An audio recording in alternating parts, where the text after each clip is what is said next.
Break के बाद एक बार फिर आप सभी का स्वागत है। यूपी में कांवड़ यात्रा को लेकर योगी सरकार के एक फैसले पर फिर से सियासत तेज हो गई है। दरअसल योगी सरकार ने निर्देश दिया है कि कांवड़ मार्गों पर खुले में मांसाहारी भोजन की बिक्री पर सख्त रोक रहेगी। सभी विक्रेता अपने नाम, पते और मोबाइल नंबर स्पष्ट रूप से प्रदर्शित करेंगे और योगी सरकार के नेम प्लेट वाले फैसले पर यूपी की सियासत गर्मा गई है।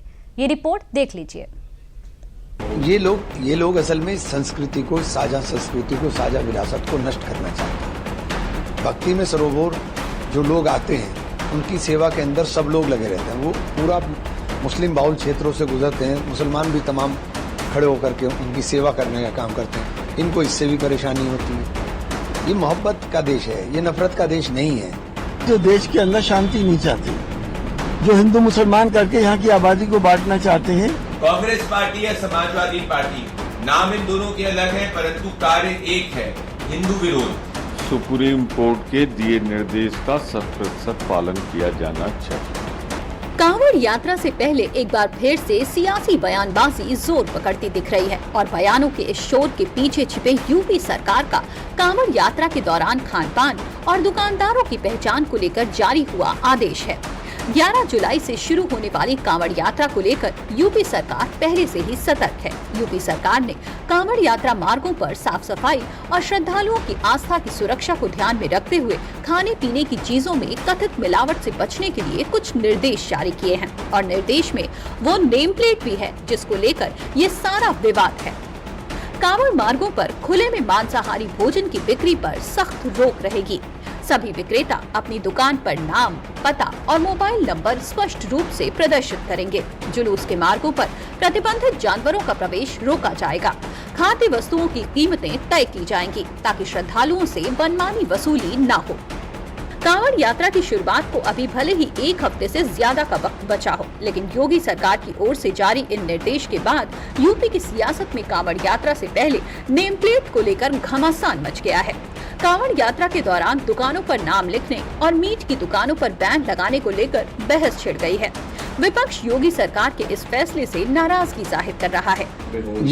ये लोग असल में संस्कृति को, साझा विरासत को नष्ट करना चाहते हैं। भक्ति में सरोवर जो लोग आते हैं उनकी सेवा के अंदर सब लोग लगे रहते हैं। वो पूरा मुस्लिम बाहुल क्षेत्रों से गुजरते हैं। मुसलमान भी तमाम खड़े होकर के उनकी सेवा करने का काम करते हैं। इनको इससे भी परेशानी होती है। ये मोहब्बत का देश है, ये नफरत का देश नहीं है। देखिए, ये धर्म के ठेकेदार नहीं है।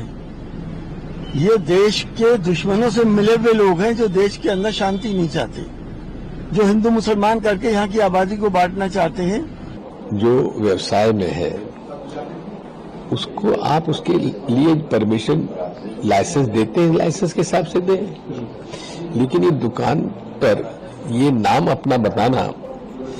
सपा और कांग्रेस ने कांवड़ यात्रा की रूट की दुकानों पर विक्रेताओं के नाम को दिखाने के जारी हुए निर्देश पर सवाल खड़ा किया तो बीजेपी ने इन दोनों ही दलों को अपने निशाने पर ले लिया। बीजेपी नेता प्रदीप भंडारी इसे हिंदू आस्था का विरोध करार दे रहे हैं। एसटी हसन या दिग्विजय सिंह, कांग्रेस पार्टी या समाजवादी पार्टी, नाम इन दोनों के अलग है परंतु कार्य एक है, हिंदू विरोध। इसीलिए दिग्विजय सिंह को कांवड़ यात्रा में नफरत दिखती है। एसटी हसन कांवड़ियों को आतंकी बुलाते हैं। इनसे इनकी सनातन विरोधी, हिंदू विरोधी सोच सामने आती है। ये कोई पहला मौका नहीं है जब कांवड़ यात्रा को लेकर यूपी सरकार ने सख्ती दिखाई हो। जुलाई 2022 में मांस और शराब की बिक्री पर प्रतिबंध लगाया गया था, जबकि जुलाई 2023 में खुले में मांस बेचने पर रोक लगी थी। वहीं जुलाई 2024 में नेम प्लेट लगाने का आदेश आने पर भी इस पर जमकर सियासत हुई थी। यूपी सरकार ने कांवड़ यात्रा के लिए जुलाई 2024 में नेम प्लेट लगाने का आदेश दिया था। खाने पीने की सभी दुकानों पर नेम प्लेट लगाना अनिवार्य कर दिया था। 22 जुलाई 2024 को सुप्रीम कोर्ट ने यूपी सरकार के फैसले पर रोक लगाई। सुप्रीम कोर्ट की रोक के 2 महीने बाद सरकार ने एक और आदेश जारी कर दिया। यूपी के सभी रेस्तरां मालिकों, प्रबंधकों और कर्मचारियों का नाम, पता लिखना अनिवार्य कर दिया। अब साल 2025 में कांवड़ यात्रा से पहले यूपी सरकार ने फिर निर्देश जारी किए हैं, तो यूपी सरकार के साथ उत्तराखंड सरकार भी कदम ताल मिलाकर चल रही है। कांवड़ यात्रा नेम प्लेट विवाद पर उत्तराखंड के मुख्यमंत्री पुष्कर सिंह धामी ने साफ कर दिया है कि श्रद्धालुओं की आस्था से कोई खिलवाड़ नहीं होगा। कांवड़ यात्रा हमारी बहुत आस्था और श्रद्धा की यात्रा है, जिसमें प्रत्येक वर्ष 4 करोड़ से भी अधिक श्रद्धालु हरिद्वार आते हैं, ऋषिकेश आते हैं, आसपास के क्षेत्रों से मां गंगा का जल लेकर अपने अपने स्थानों को प्रस्थान करते हैं। ऐसे में उनका आना जाना होता है। जो रास्ते भर में जो दुकानदार होते हैं, खाद्य सामग्री जहां खाना मिलता है, वो सब शुद्ध होना चाहिए और कहीं किसी प्रकार की मिलावट न हो। हर साल करोड़ों की संख्या में कांवड़ यात्री उत्तराखंड जाते हैं। मुख्यमंत्री पुष्कर सिंह धामी द्वारा सख्त निर्देश दिए गए हैं कि यात्रियों के स्वास्थ्य के साथ किसी भी प्रकार का खिलवाड़ बर्दाश्त नहीं किया जाएगा।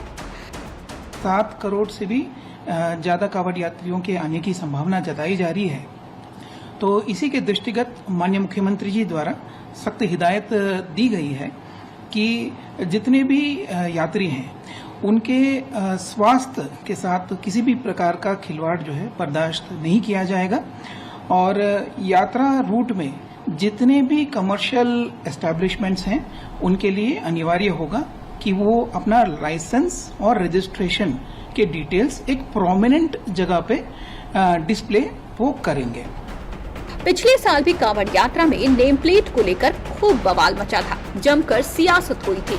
विपक्षी पार्टियों ने नेम प्लेट को लेकर खूब सियासत की थी और इस बार भी वही हालात बनने लगे हैं। नेम प्लेट के आदेश के बाद यूपी में एक बार फिर से सियासत तेज हो गई है।